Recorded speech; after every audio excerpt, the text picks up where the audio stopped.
오늘 우리에게 주신 하나님의 말씀은 말라기 3장 13절에서부터 18절까지. 제목은 신토부리 피아니스트. 신토부리가 뭔지 아시죠? 순국산 신토부리 피아니스트다. 오늘 세계적인 피아니스트라고 하면은 우리가 어렸을 때 대부분 명문 엘리트 코스를 밟으며, 그다음에 이제 국내에서 유명한 콩쿠르 이런 데를 전부 다 휩쓰는, 이렇게 생각하기가 쉽습니다. 근데 세계적인 피아니스트 손열름 씨의 그 유년 시절은 이와 정반대였습니다. 놀랍게도 그녀는 초등학교 시절에 국내 대부분의 콩쿠르에서 예선 탈락을 했어요. 아예 등수에도 들지 못하는 그런 쓴맛을 보았습니다. 추정하기로는 당시 그 국내 심사위원들은 이제 정형화된 틀에 이렇게 있었고, 인맥이나 라인에 맞지 않으면 입상하지 못하는 그런 평가 방식이었습니다. 또 이거 콩쿠르에 입상을 해야 또 입시에 관계가 되기 때문에 아마도 그런 여러 가지 복합적인 문제가 있었던 것 같아요. 곡 전체를 해석해서 또 그녀만의 어떤 그 천재적인 그런 재능을 이렇게 알아보지 못했죠. 가공되지 않은 커다란 정말 보석과 같은 원석을 알아보지 못한 셈입니다. 근데 이제 믿기 힘든 일이 벌어졌어요. 1997년 초등학교 5학년 때예요. 만 11세 때 처음으로 참가한 국제대회인 러시아 영 차이콥스키 국제 콩쿠르에서 그녀가 덥석 2등을 한 겁니다. 그래서 세계가 깜짝 놀랐어요. 그래서 이제 진짜 실력은 이렇게 감출 수 없는 법입니다. 국내 이런 이제 그런 좁은 채점판 위에서 철저히 이렇게 무시당했던 이런 원석의 가치를 외국의 거장은 단번에 알아본 게 되죠. 그녀의 천재성을 보여주는 유명한 일화가 또 있는데요.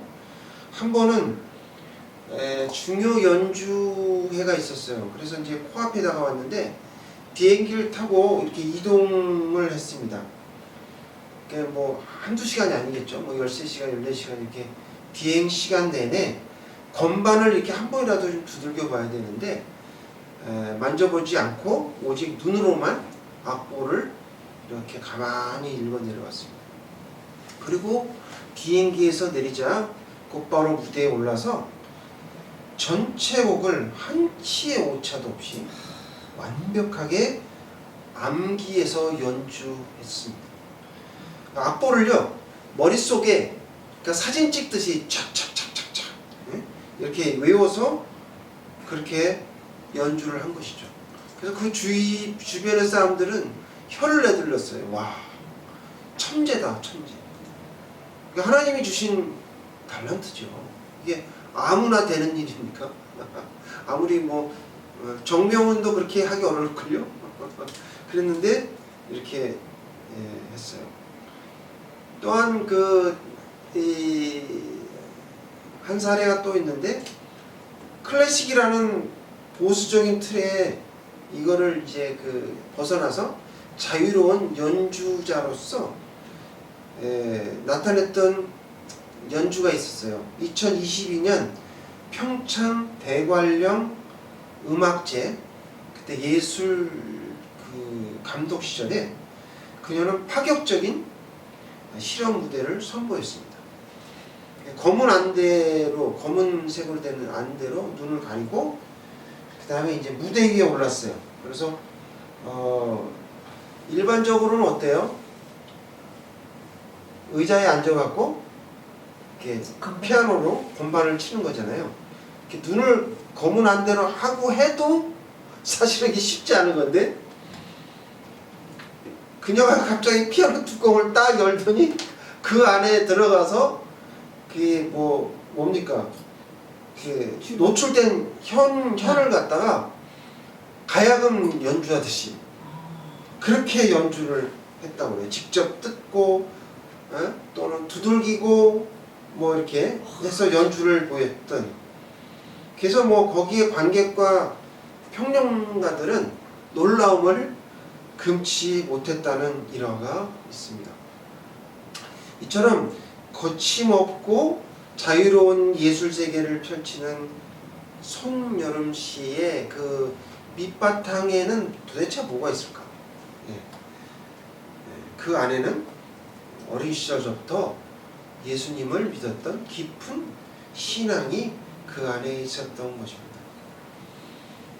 어린이 성가대의 반주까지 했어요. 그 나이에, 어린 나이에 반주도 했고, 나중에는 지휘까지, 선생님이 없어가지고 지휘까지 했다는 그러한 일화가 있습니다. 또 그가 제일 좋아했던 성경은 사복음서였다고 해요. 그래서 사복음서가 뭐죠? 마태, 마가, 누가, 요한, 이 네 개의 복음서를 좋아하는 신실한 그리스도인이었다. 가장 중요한 게 그거죠. 하나님을 믿는 크리스찬이었다는 거죠. 그녀는 언제나 확신에 찬 목소리로 이렇게 얘기했어요. 나는 나의 모든 재능은 하나님께로부터 온 선물이며 나는 오직 주님의 영광을 위해서만 피아노를 연주할 것입니다. 라고 고백했습니다. 어머니로부터 받은 모태신앙이 또 그를 붙잡았고요. 또한 그의 천재성인 그런 재능에도 불구하고 자기가 얼마나 겸손한 마음을 갖고 있었는지, 그녀는 국내 콩쿠르 예선에서 탈락했어도 실망하지 않았습니다. 세상에 편협한 최첨판이 자기의 진짜 가치를 결정할 수 없다는 것을 깨달았던 것이죠. 사랑하는 성도 여러분, 우리 역시 매일 아침 눈을 뜨면 어떨까요? 세상이 만들어 놓은 이 거대하고 촘촘한 채점판을 직면하게 됩니다. 학교에 가면 1등이 완전 1등해야 하고, 또 직장에서 높은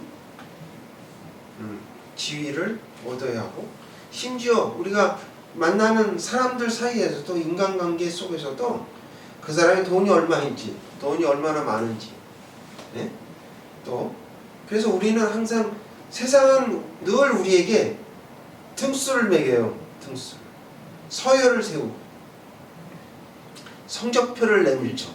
너 성적이 이 정도야. 끊임없이 스펙을 요구합니다. 조건을 요구해요. 세상이 매긴 그 점수에 우리는 간혹 자존감에 떨어지고, 또 여러 가지 실망하는 우리 마음이 춤을 추죠. 때로는 끝없는 무기력감에 빠지기도 합니다. 근데 이런 상황에서 주님은 우리에게 오뚜기처럼 다시 일어나라고 하십니다. 그렇다면 불공평한 채점판 앞에서 하나님의 사람들은 어떻게 살아가야 할까요? 오늘 본문을 통해서 우리에게 주시고자 하시는 하나님의 말씀은, 첫째, 세상의 채점판에 흔들리지 않는 믿음의 눈을 보유해야 합니다. 세상의 채점판에 흔들리지 않는 믿음의 눈을 보유해야 합니다. 라고 말씀하십니다. 거룩하신 하나님의 말씀입니다. 14절 15절입니다. 다 함께 봉독하겠습니다. 이는 너희가 말하기를 하나님을 섬기는 것이 헛되니 만군의 여호와 앞에서 그 명령을 지키며 슬프게 행하는 것이 무엇이 유익하리요. 지금 우리는 교만한 자가 복되다 복되다 하며 악을 행하는 자가 번성하며 하나님을 시험하는 자가 화를 면한다 하노라 하니라. 아멘. 이 구절에 나타난 백성들의 탄식은 매우 날카롭고 절박합니다. 하나님 말씀대로 정직하게 살려고 몸부림치고 애쓰고 있는데 왜 제 삶의 성적표는 늘 이 모양입니까? 이런 얘기죠. 오늘 기도에도 보여주셨듯이 하박국 3장의 이야기죠. 그 시절에, 그러니까 이제 하박국서 또 말라기까지, 그 요나 이런 그 소선지서의 그 내용들의 시대가 바로 그 시대였는데, 오히려 그때는요 편법을 쓰고 하나님을 두려워할 줄 모르는 채 교만하게 굴어대는 그런 사람들이 많았다는 거죠. 그래서 그들이 잘못됐느냐? 그렇지 않고 오히려 대대손손 번성하고 형통했습니다. 그걸 하나님의 사람들은 하나님께 호소한 거죠. 왜 저들은 저렇게 죄를 지음에도 불구하고 만사 형통한가? 우리는 안식일을 지키기 위해 손해를 감수하고 눈물 흘린 것이 도대체 무슨 소용이 있겠느냐 라는 말입니다. 그래서 여러분, 이 탄식은요 2400년 전에 이스라엘 백성들이 했던 이야기만은 아닙니다. 오늘날 살아가는 우리 역시 치열한 삶의 현장에서 나만 예수 믿고 정직하게 바보처럼 사는 것이 아닌가 라는 생각을 가지게 되는 것이죠. 세상의 좁디 좁은 예선 무대에서 탈락하는 것 같은 그런 기분이 들 수가 있습니다. 그럴 때 우리는 믿음은 급격히 요동치며 또 영적인 침체 속에 빠지기도 합니다. 그래서 요새 예수 믿는 사람이 적어진 것일까요? 또는 교회에 나오는 사람들이 이단의 문제 때문에도 있지만 교회에 관심이 없어요. 영생에 관심이 없어요. 자, 우리는 이 순간 빛의 화가라고 아십니까, 여러분? 빈센트 반 고흐의 삶을 생각해 봅니다. 오늘날 그의 그림인 해바라기는 나중에 이제 화면에 보여드릴 건데 지금 준비가 안 돼 있죠. 캠퍼스를 뚫고 나올 듯한 그러한 강력한 그런 생명력이 나와 있는 해바라기죠. 그게 명작이죠. 하지만 정작 살아상전의 고흐는요 그림을 딱 한 장밖에 팔지 못했어요. 그러니까 그 비싼 가격에 팔지도 못했고, 나머지는 어떻게 했어요? 팔지 못했어요. 왜요? 사람들이 못 알아주니까. 그 그림은 꼭 그 당시에는 이제 렘브란트나 정밀화 사진처럼 이렇게 선명하게 나오는 그런 그림을 선호했지, 우리 고흐 같은 그런 그림들은 그림이 아니었다. 그래서 지독히 빈곤과 우울 속에서 평생을 살았습니다. 그리고 또 어땠는지 아십니까? 캠퍼스 아시죠? 캠퍼스 이렇게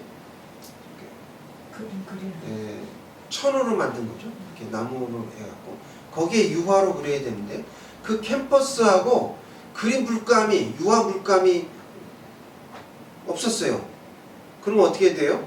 그림을 그릴 수 있을까요? 없었죠. 그래서 동생 태호에게 돈을 빌렸어요. 그러면서 비참한 생활을 또 생활비를 구걸하고 그랬어요. 여러분들 잘 아시는 저 뒤에 보면 우리 황소를 그렸던 누구죠? 그 화가가 있죠. 하여튼 그 화가가 있는데 그 화가도 어땠어요? 너무 가난해가지고 자기 피던 담배의 은박지에다가 그 그림을 그렸던 이중섭 화가, 일본에서 여기 그의 생애는 그렇게 만만치 않았어요. 돈이 없어가지고 종이가 없고 그릴 데가 없어서 은박지에다가 담배 은박지에다가 그렸던 그러한 세상에서 봤을 적에는 그는 명백한 실패자이고 나우자였을 것입니다. 근데 여러분, 그의 지금 그림 가치가 얼마인지 제가 알려드릴게요. 소도비 경매에서 해바라기는 무려 8,400만 달러입니다. 8,400만 달러. 8,400만? 그러면 한화로 따지면 얼마일까요? 약 1,263억 원이에요. 그림 한 점에 1,263억 원. 그것만 그렸습니까? 아니죠. 붓꽃이라고 있어요. 그것도 아주 그 보라색으로 그렸던 아주 좋은 아주 메스트로피죠. 그거는 얼마 할까요? 하나로 808억 원. 808억 원에 낙찰됐어요. 제가 좋아하는 그림이 또 하나 있는데요. 별이 빛나는 밤에 이런 그림이 있는데 그거는요 가격을 책정할 수 없대요. 얼마인지 팔려고 하지도 않고 대단하죠. 자, 그가 다시 살아온다면 어떻게 될까요? 그는 그냥 돈방석 위에 올라앉은 거죠. 네? 돈방석. 왜? 그림이 한두 점이 아닌데.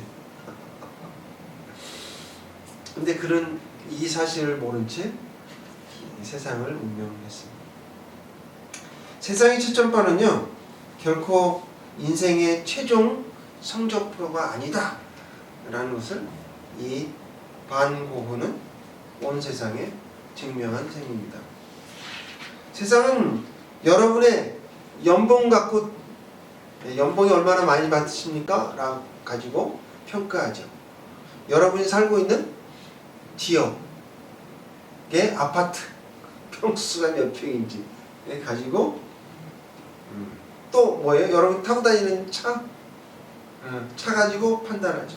또 세상의 타이틀, 여러분의 직업의 또 위치가 뭔지에 대해서 등수를 매기지만 여러분 이거는 아무 소용이 없어요. 하나님 앞에 나가시면 만군의 여호와 앞에서는 이건 뭐 썩어질 것으로밖에 여겨지지 않거든요. 그러니까 하나님은 다행인지 불행인지 저는 다행인데요. 왜요? 별로 이렇게 좋은 게 없으니까. 저는 벤츠를 몰고 다니지도 않거든요. 연봉도 얼마 안 되고 연봉을 못 받죠. 연봉. 그래서 당신의 자녀를 이런 기준으로 보시지 않아요. 예. 하나님은 이렇게 세상에 정형화되어 있고 기계적인 이런 것에 서로 우리를 평가하지 않으십니다. 우리 내면에 친히 빚어놓으신 가장 독창적이고 고유한 그런 영혼을 주목하시죠.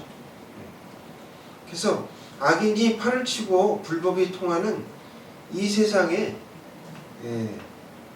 일그러진 채점판을 바라보면 우리는 이제 답답하죠.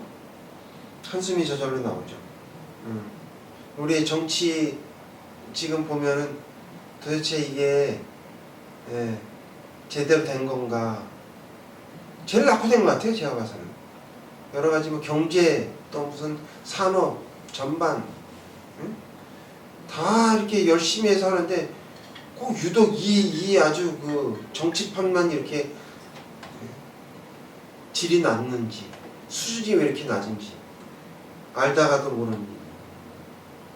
그래서 우리는 영의 눈을 들어서 살아계신 하나님이 우리에게 어떤 평가를 내리시는지 믿음의 눈으로 우리는 바라보아야 한다는 것입니다.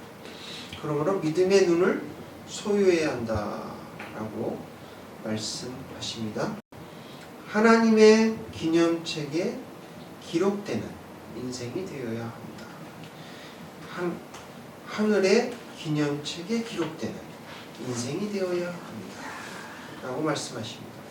거룩하신 주님의 말씀입니다. 16절을 다 함께 봉독하겠습니다. 그때에 여호와를 경외하는 자들이 피차에 말하여 여호와께서 그것을 분명히 들으시고 여호와를 경외하는 자와 그 이름을 존중히 여기는 여기는 자를 자를 위하여 여호와 앞에 있는 기념책에 기록하셨습니다. 아멘. 성경에서 여호와 앞에 있는 기념책이 나오죠. 이 말씀은 말라기서에만 나와요. 성경에 여기에만 나와요. 다른 데는 없습니다. 그래서 생명책과 기념책이 같은 게 아니냐? 그렇지 않아요. 생명책은 천국에 들어가기 위한 시민권이다 라고 생각한다면 기념책은요 상급과 포상에 관한 그런 책입니다.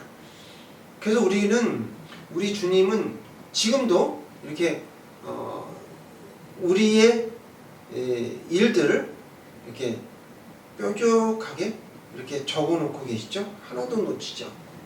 그래서 분명히 우리의 말과 행동을 경청하고 계십니다. 그러니 우리는 세상의 평가에 대해서 그게 너무 지나치게 신경 쓸 필요가 없어요. 믿음의 길로 걸어가야 한다는 것이죠. 피아니스트 손유름 씨가 어린 시절에 그렇게 부유하지 않았거든요. 근데 그의 어머니는 중학교 국어 선생님이셨어요. 근데 그의 재능을 믿고 매주 원주에서 서울까지 왕복 수천 길을 직접 운전하며 보이지 않는 곳에서 눈물로 헌신했던 그런 어머니의 기도가 있었기 때문에 그가 지금의 세계적인 피아니스트가 된 거죠. 그리고 IMF 외환 때는요 다 어려웠죠. 사업을 하시던 아버님도 어려웠기 때문에 레슨을 받지 못했어요. 그래서 이제 피아니스트의 꿈을 접어야 되나 이렇게 생각했었는데 그들의 믿음을 보시고 하나님께서 천사를 보내줘서 돕는 손길을 붙여주셨죠. 그래가지고 그가 나중에 레슨을 받게 되고 그 다음에 세계적인 피아니스트로 성장하게 하셨습니다. 여러분 마찬가지로 오늘 이 타락하고 어두운 시대 속에서 우리가 하나님의 이 옳은 길로 정의와 공의의 길로 가려고 하면 아무도 박수 쳐주지 않고 알아주지 않습니다. 보이지 않는 곳에서 또 여러분 교회 일, 또 굳은 일을 이렇게 하고 계신데 이런 모든 일을 하나님이 다 기억하고 계십니다. 여러분이 가정이나 또 험한 일터에서 그리스도인들로 살아가려고 정직하게 이렇게 사는 여러분을 하나님은 거룩하게 보시거든요. 그래서 그 거룩한 발자취를 주님께서는 이렇게 하늘의 기념책에 이렇게 생생하게 기록하고 계십니다. 얼마나 큰 상을 주실지 기대가 됩니다. 17절을 찾아서 다 함께 봉독하겠습니다.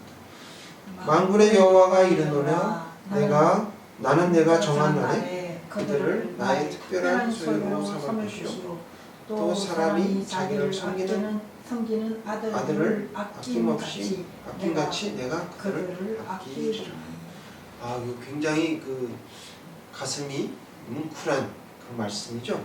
하나님이 우리를 특별한 소유로 삼으시고 또 외아들을 아낌같이 우리를 아끼시겠다라고 17절에 말씀하십니다.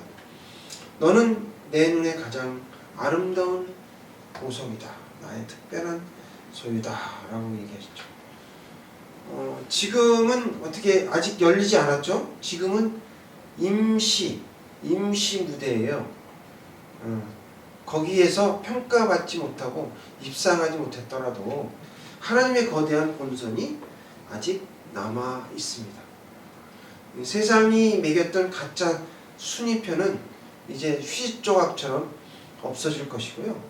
이 땅에서 일어나는 모든 일은 예선에 불과하다는 얘기죠.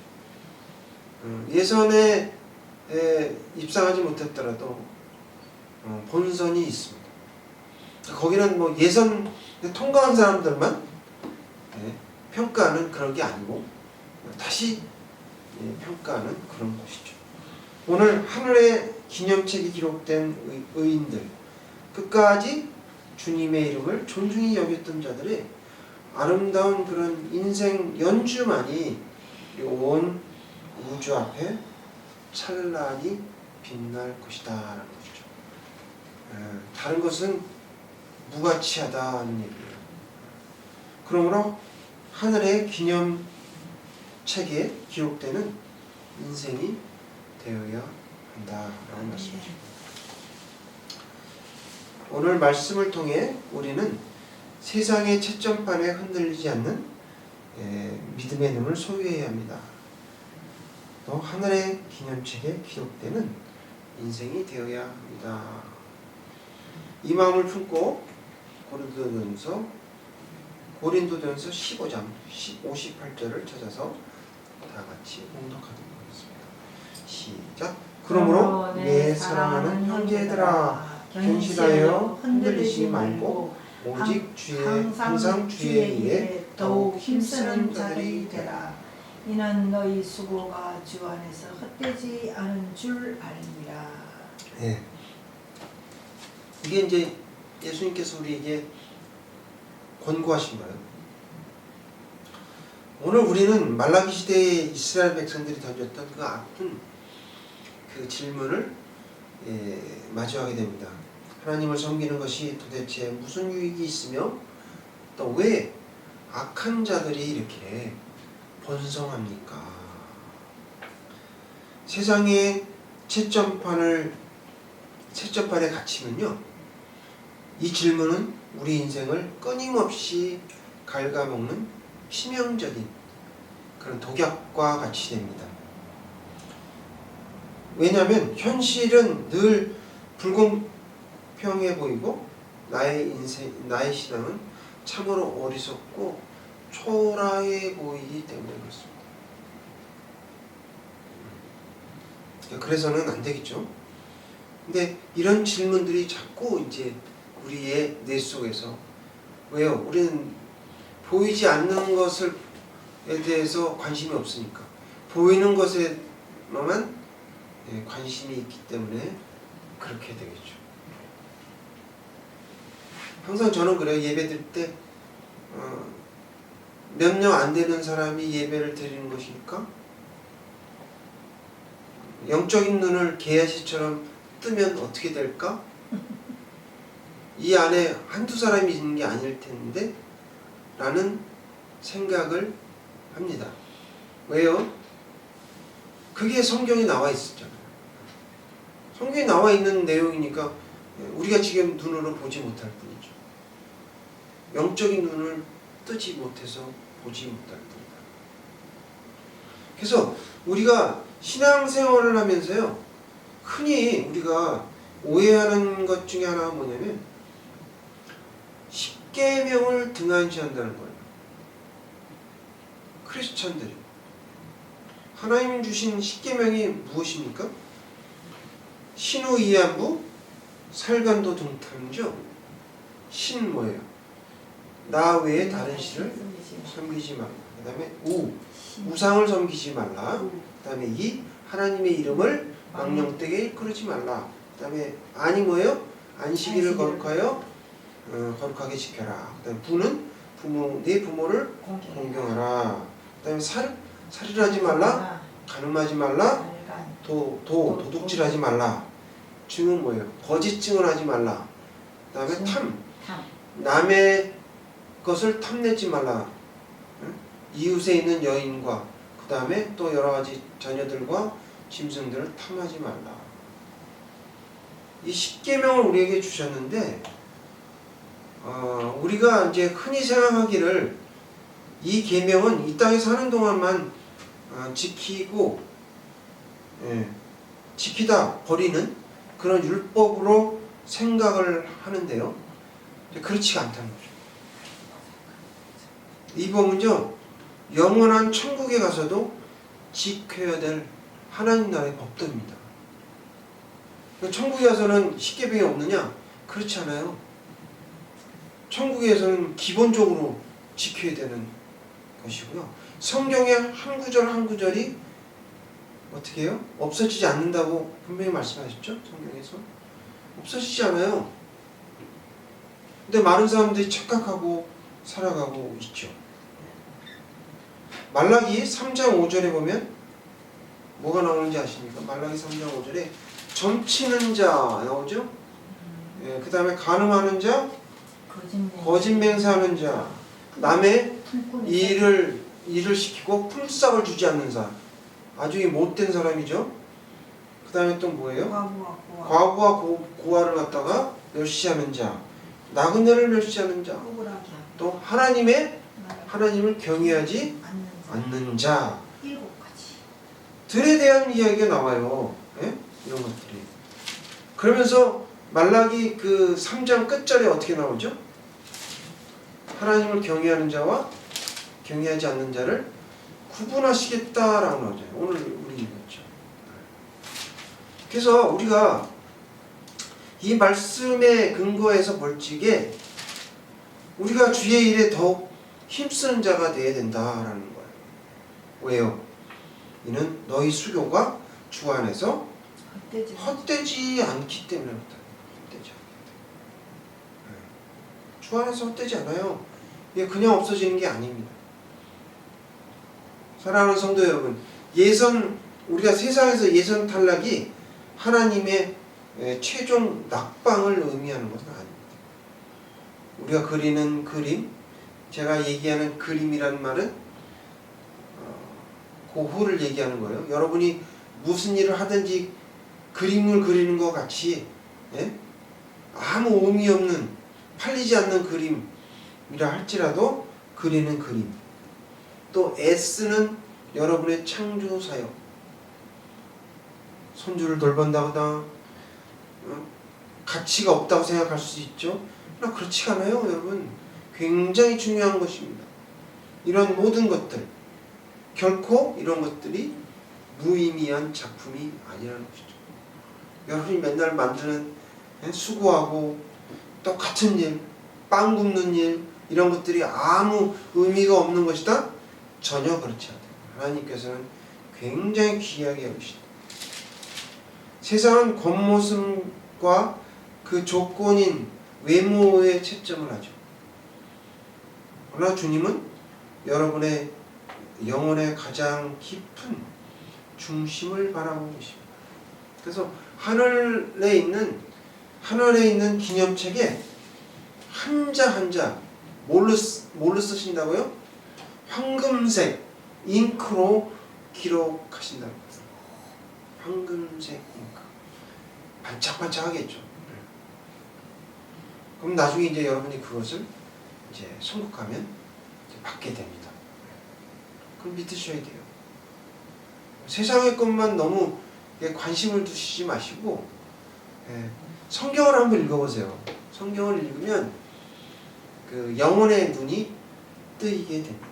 세상의 유행과 기준에 우리 인생의 악기를 억지로 맞추려고 하고 억지로 조율하다 보면 우리 영혼에서는 날카로운 불안한 그런 불협화음만 나올 뿐입니다. 우리는 하나님의 귀한 자녀이고 하나님의 사람입니다.